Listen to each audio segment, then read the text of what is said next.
क्यों डरे कि ज़िंदगी में क्या होगा, हर वक्त क्यों सोचे कि बुरा होगा। बढ़ते रहे मंजिलों की ओर, हमें कुछ न मिला तो क्या हुआ, तजुर्बा तो ऑलवेज नया होगा। हेलो हाय नमस्कार, मैं हूँ शिवम। तो चलिए आज की कहानी शुरू करते हैं। रूस के एक कवि थे जो कमरे में बैठकर कुछ लिख रहे थे। वह बेहद चिंता में थे, दुख में थे। वह लिख रहे थे कि पिछले बसंत के मौसम में उनके घुटने का ऑपरेशन हो गया।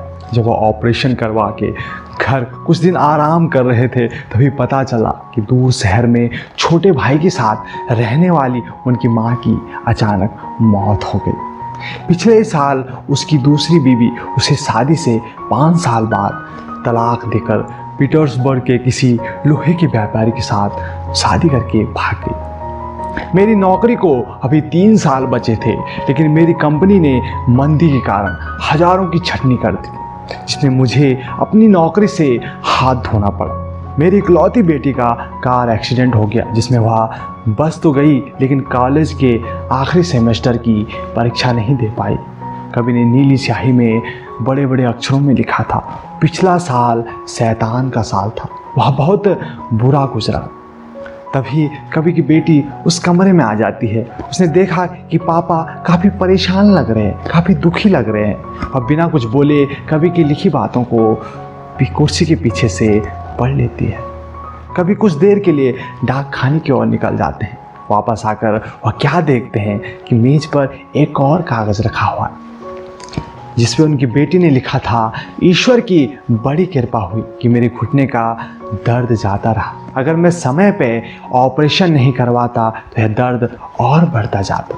ईश्वर की बड़ी कृपा हुई कि माँ असाध्य रोग से तड़प रही थी, उसे इस रोग से मुक्ति मिल गई और ईश्वर ने उसे अपने दिव्य लोक बुलवा लिया। ईश्वर की बहुत बड़ी कृपा रही। उसकी दूसरी बीवी का चरित्र समय पर उजागर हो गया और वह बर्बाद होने से बच गया। ईश्वर की बड़ी कृपा हुई कि नौकरी से वह मुक्त हो गया। अब वह किसी भी कंपनी में अपनी पसंद का काम कर सकता है। ईश्वर की बड़ी कृपा रही, उसकी इकलौती बेटी का कार एक्सीडेंट में वह बच गई और उसे एक और वर्ष मिल गया बढ़िया से तैयारी करने के लिए। कवि की बेटी ने नीली स्याही से बड़े बड़े अक्षरों में लिखा था, पिछला साल भगवान का साल था, वह बहुत अच्छा गुजरा। वही बात कवि ने किस नज़रिए से लिखी थी और वही बात उनकी लड़की ने अपने पॉजिटिव नज़रिए से कैसे बदल डाली।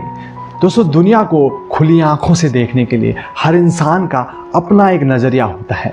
गुलाब के पौधे में किसी को सुंदर मनमोहक फूल नज़र आते हैं, वहीं किसी को सिर्फ कांटे। जो व्यक्ति जैसा सोचता है दुनिया उसे वैसी ही नज़र आती है। कुछ लोग हमेशा समस्याओं को देखते हुए आगे बढ़ने का सपना देखते हैं, वहीं कुछ लोग हर और अवसर देखते हैं।